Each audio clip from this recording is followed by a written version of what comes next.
Hello everyone and welcome back to another movie review. Today I'm going to be taking a look at The Killing. This is an older Stanley Kubrick movie and it's also a Criterion movie. As you can see, I have the Criterion DVD. This is spine number 575 and this is my fourth Criterion review. I think, maybe I'm wrong about that, but either way, I'm excited to take a look at this because Stanley Kubrick movies are kind of hit or miss for me. I really like Dr. Strangelove and The Shining and A Clockwork Orange, but Full Metal Jacket and Eyes Wide Shut and even 2001 A Space Odyssey didn't really do it for me, so let's see how The Killing stands up to the legacy that Stanley Kubrick has, in my opinions on it. So a little bit of a story summary. This Killing is a heist movie. It gets straight into it, straight off the bat. It's a heist movie, but it takes place at a horse race track. And it follows a group of guys as they get together and each develop their own roles. And the lead guy, whose name is Johnny Clay, is bringing them all together, giving them their jobs, planning things out. And you get to see from each of their, or most of their perspectives, what it is that they're going into this job expecting, what they're going into this job, why they want the money, things like that. And it really makes for an interesting story, especially because of how well-paced and all that is, which I'll get into in a minute. So, in all honesty, this movie doesn't have any major flaws. I don't have any minuses on my notes list, so this is just going to be me complimenting what I think is great about the movie. First off, there are some pretty major plot twists, which I'm not going to talk about, but they happen mostly towards the end, and they're each pretty interesting, and they definitely shake up the movie a lot and affect the characters in very major ways, probably some of the most major ways you can possibly think of. And I do like plot twists, and especially in a heist movie, usually those kind of movies are pretty predictable, but I really enjoyed that.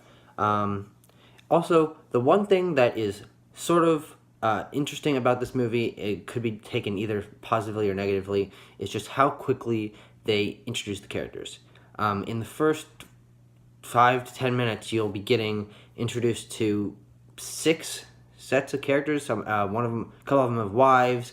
They have relationships. They each have their own roles, and it doesn't really give you time to adjust.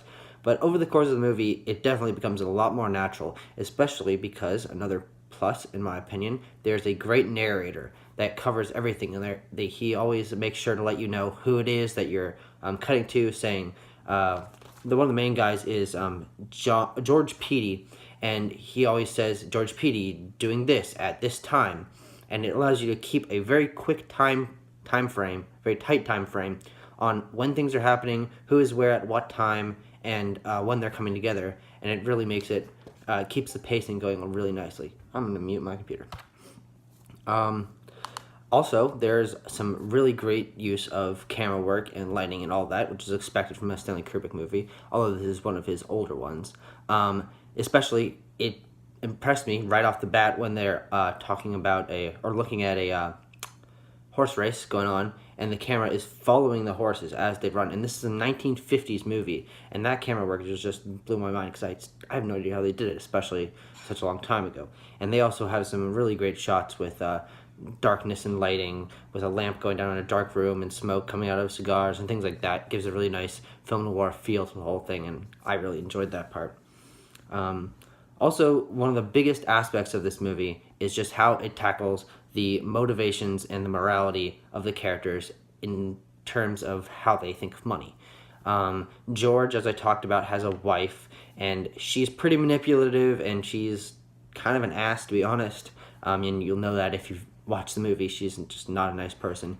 And they talk about their perspective on money a lot. That's one of the big subplots of the movie, is their relationship. And she's cheating on him with another guy, and they're trying to get their cut of the money, and she's trying to convince him to do certain things, and it's really interesting, especially because of how shaky George is as a character, and he goes ups and downs in his confidence levels, and that also affects how the other characters view the whole heist and the whole deal with the money.